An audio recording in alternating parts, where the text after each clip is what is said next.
ए लो यो पोखरी कसरी भएको अरे? यो भ्याकुले खम खनेर भएको।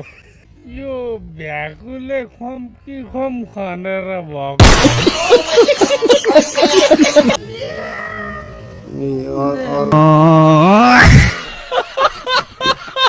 ल यो हाम्रो चाहिँ बस्ने चिया बगान, यो भाइरल रोड भन्ने यही हो। सिरिज फुल्न बाँकी चाहिँ छ। अब सिरिज फुलेपछि राम्रो देखिन्छ होला। झन् सिरिज फुलिसकेको छैन। यहाँबाट झन्डै यता गाडी फुस्काइदिएको थियो। एउटा ट्रक अस्ति भर्खर झन्डै गुल्टियो नि। काम सुचारू भइरहेछ। यो अलिक बाटो ठुलो बनाउन लागि हो। यो लसुनेको भिर भन्ने ठाउँ यही हो, लसुनेको भिर। आज चाहिँ हामी हाँसपोखरी पातिभाडा मन्दिरमा आएको छौँ। मन्दिरमा मान्छे दर्शनार्थी लिएर आएको आउँदाखेरि आज चाहिँ अलिक भिड रहेछ। बहुतै शनिबार होला, चैतको पनि अन्तिम महिना, अन्तिमै हो। पोखरी नै रहेछ पहिला चाहिँ। अब सुने अनुसारले होइन, यहाँ हाँस पौडी खेल्थे अरे भन्थे यसरी नै। त्यसको हाँस मारेपछि चाहिँ सुकेर गएको थियो। अनि पछि चाहिँ अब केही 8-10 वर्ष भयो होला यो पोखरी बनाएको होइन। त्योभन्दा अगाडि त होइन नि। पोखरी हाँस खेलिरहेछन् अहिले मजाले। ल ठिक छ। आज पातिभाडामा धेरै भिड चहलपहल छ है भक्तजनहरूको। पुरै राम्रो देख्यो। हाम्रो परी बहिनीको घर त राम्रो देख्यो त। टिटिक्कको घर बनाएको छ परी बहिनीको। यहाँ खाना खाने ठाउँ हो हामीले आएर। सानो पातिभाडामा रमाइलो ठाउँ बन्दैछ है। फुल चाहिँ साह्रै दामी फुलेको छ। यसलाई के फुल भन्थ्यो थाहा भएन। तपाईँहरूले नै कमेन्ट गर्नु होला कुन फुल हो। हामीले चाहिँ देखेनौँ। पाहाडमा फुल्दो रहेछ।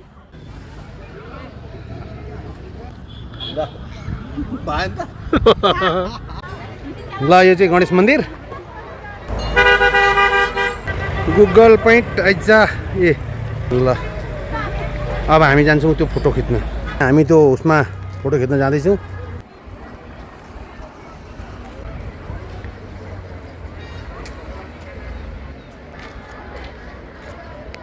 भाटे करङको रहेछ चाहिँ पुरा मुनिबाट यसो देखिने।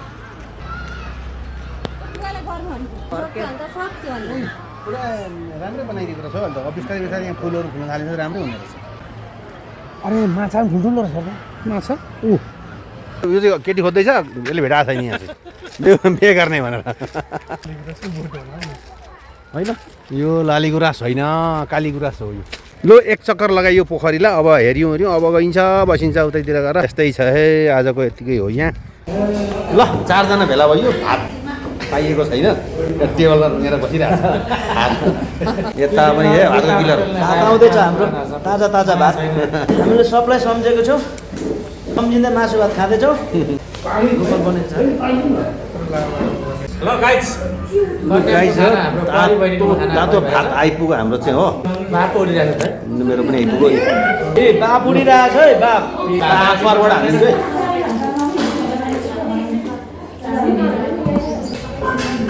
आयो के आयो के मासु आयो। खाली थाल खाली पारियो। ल धुम्नु नपर्ने बनाइदिएछ उसले चाहिँ फेरि। ए अर्कोले तर मासु हाल्दैछ। हो मेरो भान्जी कहाँनिर हो? ए ल म भण्डारी यता पनि भान्जी भण्डारीको भान्जी। त्यही भएर त भान्जी भएछ है। अब म चाहिँ यता छु। भण्डारीकै मात्रै छैन ए सबै गाडी चलाउने पनि भण्डारी, यता चढ्ने पनि भण्डारी। यता हजुरआमा चाहिँ सबै आफ्नै गाडी हो जेसीको। बन्यममा आज हुस्सु लागेर चाहिँ पुरै भएको छ। अरू चाहिँ भण्डारीका रचन पछि भण्डारीको बारे। ल ठिक छ। यस्तै हो जुराउँछ फेरि हिँड्नुपर्छ। टाढा चाहिँ पुरा हुस्सेले छेकेको छ। ल हौ मौसम त आज यस्तो छ कि हुस्से लागेर केही छैन। नि अगाडि नदेखिने भएको छ। ल हर्कटेको अवस्था। हुस्से लागेर शीतल छ। मधेसमा गर्मी भएर केही छैन।